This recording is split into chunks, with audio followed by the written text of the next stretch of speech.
Législative 2022, l'Indépendant reçoit les candidats des Pyrénées-Orientales et de l'Aude. Aujourd'hui, Romain Gros du parti Ensemble de la première circonscription des Pyrénées-Orientales. Je suis avocat, j'ai 48 ans, je vis à Perpignan, ma famille vit à Perpignan, sur la première circonscription et dans le canton sud de Perpignan.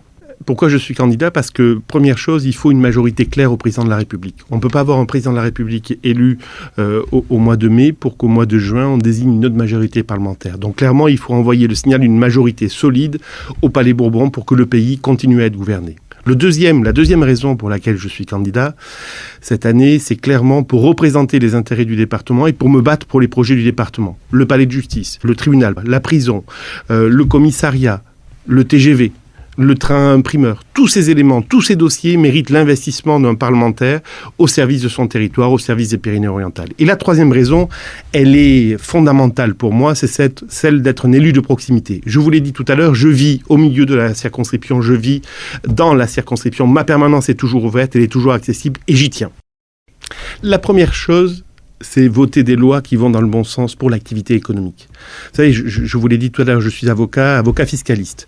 Et une des choses que j'ai retenues de mon activité professionnelle, c'est clairement que la pesanteur fiscale et sociale sur les entreprises est un obstacle au développement de notre économie. En particulier dans ce territoire qui joue souvent la concurrence avec les entreprises qui sont à 50 km au sud de la frontière franco-espagnole. Donc clairement, être capable de s'engager pour continuer à baisser les impôts qui pèsent sur les sociétés, qui pèsent sur le travail, les charges sociales qui pèsent sur le travail et dégager du pouvoir d'achat pour les consommateurs. Première chose. Deuxième chose, c'est se battre pour l'emploi.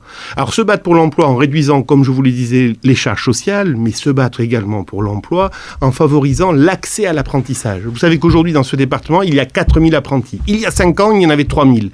Demain, je souhaite qu'il y en ait encore plus. L'apprentissage, c'est l'accès au travail, l'accès facilité au travail.